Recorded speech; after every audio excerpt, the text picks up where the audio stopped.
Hello，大家好，歡迎大家又嚟到豬衝學堂。上一條片我哋介紹過冰手沖，今日我哋介紹另外一個凍飲嘅咖啡嘅沖煮方法，叫 Creamy Black。OK， 材料我哋今日會用呢個荔枝藍。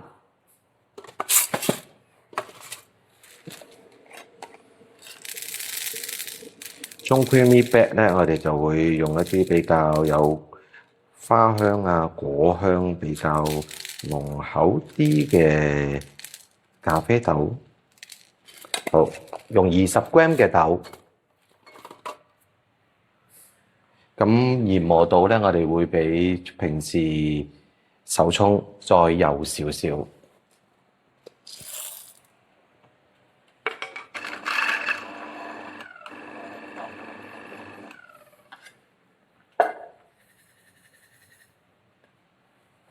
好，同樣我哋都係會攞 V6001濾杯。OK， 水溫今日95度，咁第一注注水我哋會落40，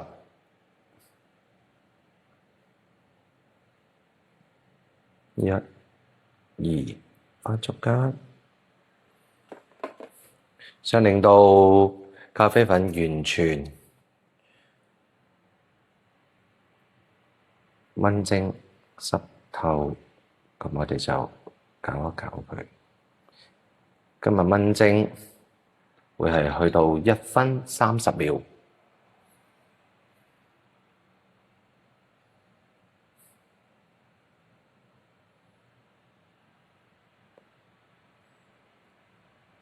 同樣我哋要準備一個shaker，一個 shaker，陣間我哋會準備冰同埋咖啡液，跟住就會搖呢個咖啡。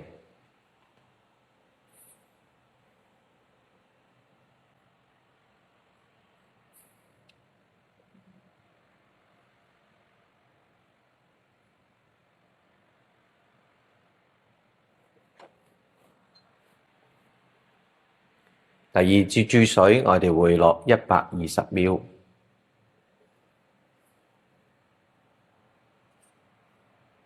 逐間注水，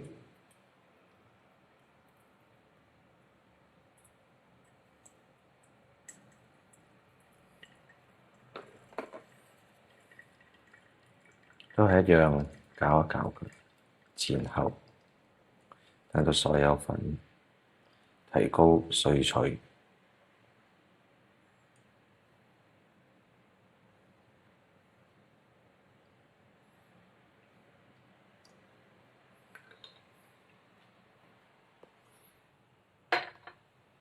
好，流完我哋就準備一個 shaker，喺裏邊落大概200g 嘅冰。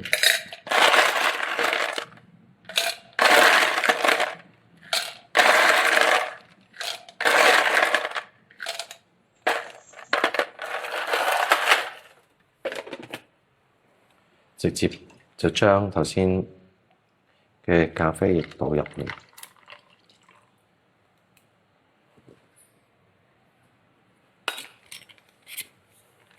好，打斜，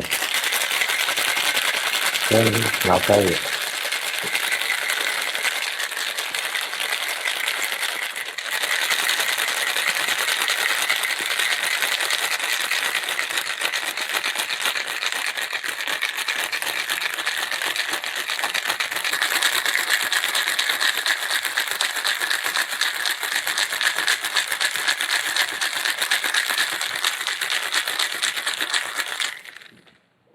搞掂。嚟準備一隻杯。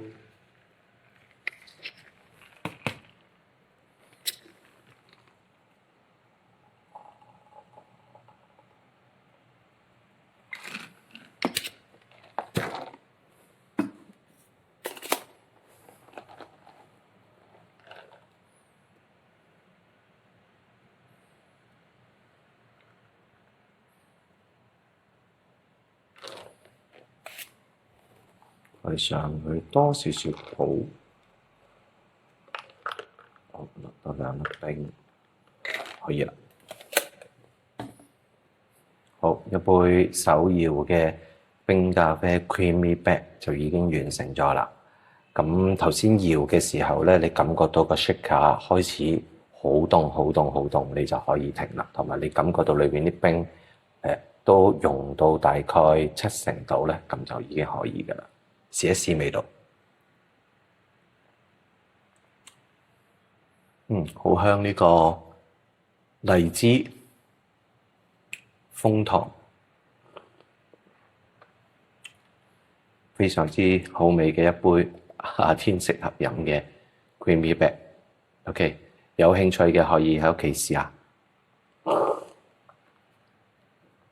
好，我哋講一講今日我哋 creamy back 究竟個沖煮參數。OK， 豆20g， 研磨度比我哋平時手沖又 OK， 跟住水分比1:6，水溫95度。沖煮方法，首先20ml 嘅水燜蒸大概1分半鐘。係嘅，呢個時候我哋可以用攪拌啦，同埋攞匙羹去攪拌嗰個咖啡粉，等佢盡快可以吸所有嘅粉，吸收呢一個水分。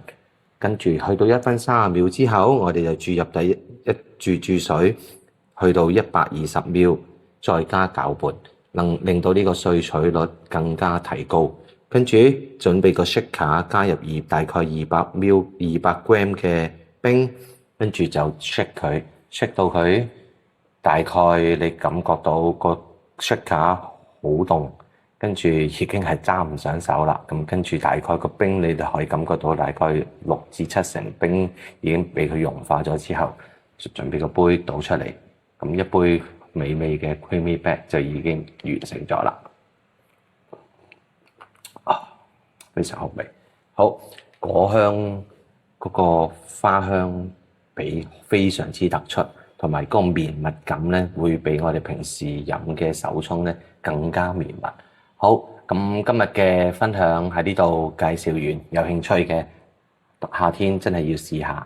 OK， 好，此鑄沖學堂再介紹多少少關於冰手沖嘅其他唔同嘅做法。咁希望大家喜歡今日呢段嘅分享，咁同時間希望大家可以 share 出去俾所有嘅朋友，follow 下我哋鑄沖學堂鑄沖咖啡，咁我哋下一次再見，拜拜。Cool。